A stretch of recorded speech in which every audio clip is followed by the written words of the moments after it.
Well, now we see in Jeremiah chapter 40 the aftermath of the fall of Jerusalem. In fact, from chapters 40 to 45, this whole section is looking at what happened after the fall through Jeremiah's eyes. We see what's going to happen to Jeremiah during this tumultuous time, this time of destabilization that immediately follows the fall of Jerusalem. I've divided this chapter into a few sections here. Verses 1 through 6 is this, I call it Jeremiah remains. Jeremiah is going to stay in the land of Israel. Gedaliah governs in verses 7 through 12. And then we see at the end of the chapter a plot emerging against Gedaliah that will come to its culmination in chapter 41. So let's dig into this a little bit. Verses 1 through 6 give us some more details about Jeremiah's release from back in chapter 39, verses 11 through 14. So we get some details about that release that was just summarized there. I wanted to draw your attention to verses 2 and 3. This Nebuzaradan speaking here, captain of the guard. He said he took Jeremiah and said to him, "The Lord your God pronounced this disaster against this place. The Lord has brought it about and has done as he said. Because you sinned against the Lord and did not obey his voice, this thing has come upon you." Oh my goodness. Here's a pagan bodyguard, captain of the guard, and seems to understand God of Israel better than Israel. He's basically recounting the prophecies of Jeremiah and affirming what's happened there. It's amazing to think that this kind of knowledge was available in the pagan world, but totally ignored within Israel. And he goes on to say, the Lord has brought this about. Verse 4, "Behold, I release you today from the chains on your hands." So Jeremiah is being released here. "See, the whole land is before you. Go wherever you think is good and right to go. If you remain, then return to Gedaliah, the son of Ahikam. Go wherever you think it is right to go." So the captain of the guard gave him an allowance of food and a present and let him go. Then Jeremiah went to Gedaliah at Mizpah and lived with him among the people who were left in the land. So Jeremiah chooses to remain in the land here. Introduces this character. We've seen him before, Gedaliah, in verse 5. He's going to be important for the next couple of chapters. Who is he? Well, he was appointed to govern Judah by the Babylonians. So he is going to be the governor of the Judah and Jerusalem, this conquered territory for Babylon. He's a Jew. If we look deeply into the Bible, we'll find out that his father was an advisor to King Josiah. He may have been the grandson of a scribe by the name of Shaphan, who was key in Josiah's Back to the Bible movement, if you remember that from 2 Kings. So in other words, Gedaliah came from a family that feared God, that respected God's word, that was devout. He was an ally of Jeremiah. We'll see in Jeremiah 43:6 a little bit later that he's among the people who warned King Zedekiah about burning Jeremiah's scroll. He tells him, not a good idea to burn the scroll of a prophet. I think in chapters 40 and 41, he's generally depicted positively, as you'll see here, but I think he's also somewhat naive. And we'll see that as well. Verses 7 through 12 then open up this next section about his governance.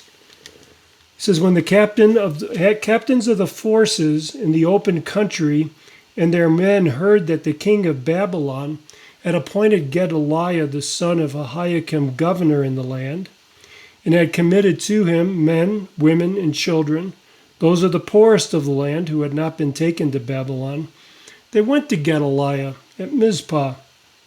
Ishmael the son," and they list all the names of the people who went there. These are military leaders, and they're going to Gedaliah to see how they're going to be treated.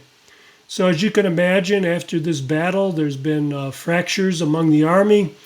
Some of the surviving troops have taken to the hills, literally, and they are trying to figure out what they should do next. Should they become a guerrilla band of fighters opposing Babylon? What should they do?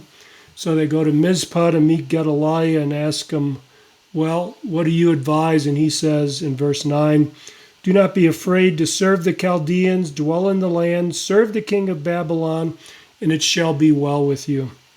As for me, I will dwell at Mizpah to represent you before the Chaldeans who will come to us. But as for you, gather wine and summer fruits and oil and store them in your vessels and dwell in the cities you have taken. So he's telling them, I'm going to be there for you. The Babylonians are going to treat you well. On the other hand, I'm going to represent you to the Babylonians. He's meeting at Mizpah here. Mizpah is an area that's kind of north. It's in the area of Benjamin. Historically, if you trace Mizpah, get your concordance out and see what happened there. Look it up and read about it. It's kind of a rallying point for Israel on a regular basis. We see it's on this judicial circuit that Samuel used to travel. And I think it's the place he summoned Israel so they would pray and offer sacrifices to for the defeat of the Philistines. Easy for you to say. Some scholars think this is also the place where he announced Saul to be king. So this is a gathering point. It's a well-known gathering point. He gathers and assembles the military forces, and it says, verse 11, likewise, when all the Judeans who were in Moab and among the Ammonites and in Edom and in the other lands heard the king of Babylon had left a remnant and appointed Gedaliah, son of the governor over them, then they returned also. So he seems to be pretty effective here. He's counseling peace. He's counseling submission to the Babylonians. He's counseling that if they submit themselves to the Babylonians, they'll be well treated and taken care of. And he's pulled together the military. He's pulled together the civilians together under him, and they seem to be heading in a direction. And this is not going to please everyone. We see in verse 13, Johanan, the son of Karin, and all the leaders of the forces in the open country came to Gedaliah at Mizpah and said to him, do you know that Baalis, the king of the Ammonites, has sent Ishmael, the son of Nathaniah, to take your life? Well, what's going on here? I mean, why is this successful leader during the occupation, his life going to be threatened? Well, it goes back to some of the discussion we've had about these international geopolitical alliances that was made. As you recall, Ammon and Judah, along with Tyre, had made an agreement to resist the Babylonians. Then Egypt came in also and convinced Judah and Ammon and Tyre to resist the Babylonians, and they did. They tried that in 588. The retaliation for that is Babylon attacked Judah first, and we see that in Ezekiel 21, 18 through 23. Pictures Nebuchadnezzar at a crossroads trying to decide which way to go. He resorts to divination, but the Lord is working through that and sends him to Judah first. Well, Ammon is hoping that Babylon was going to be tied down with continued opposition in Judah. They're thinking that even if Judah is attacked, the remaining forces are going to be harassing the Babylonians, perhaps waging guerrilla warfare. This is going to tie him up in Judah and Jerusalem so long that Egypt will be spared, Ammon will be spared, Tyre will be spared. But now they see Gedaliah choosing this policy of peace, choosing this policy of reconciliation with Babylon. It's not going to create the turmoil that Ammon was looking for. So this king of the Ammonites hatches this plot to have Gedaliah murdered. Gedaliah is warned. He's warned in verse 14. He's warned in verse 13 that he's going to be taken. Warned again in verse 15. Spoke secretly to him, but he won't listen. This is a little naivete on the part of Gedaliah. We'll see the outcome of this in chapter 41. As for us, our application, Judah and her kings have entangled themselves with these alliances with Egypt. Now, in Deuteronomy 7, remember Jeremiah is always calling the nation back to the book of Deuteronomy. Deuteronomy 7 warned about alliances. There it warned specifically about the alliances with 7 nations that Israel was displacing. But the general principle that Deuteronomy 7 reinforces and those 7 nations represent is that Judah is supposed to, and Israel is supposed to depend on the Lord and not on geopolitical help, geopolitical alliances in order to advance God's cause. So the result of this is not only sin, but disaster. We see the same in the church. When the church tries to make friends with the world, when the church tries to be an ally of the world, when it tries to use the world's methods instead of God's methods, it's not only a sin, but it results in disaster.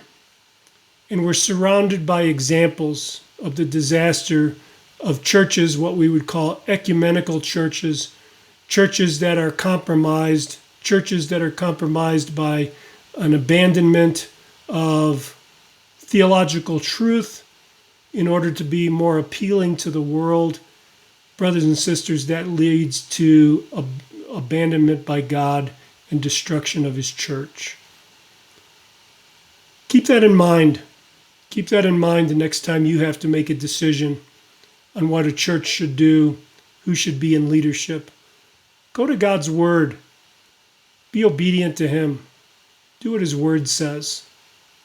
God bless you, brothers and sisters, and God bless your reading in Jeremiah.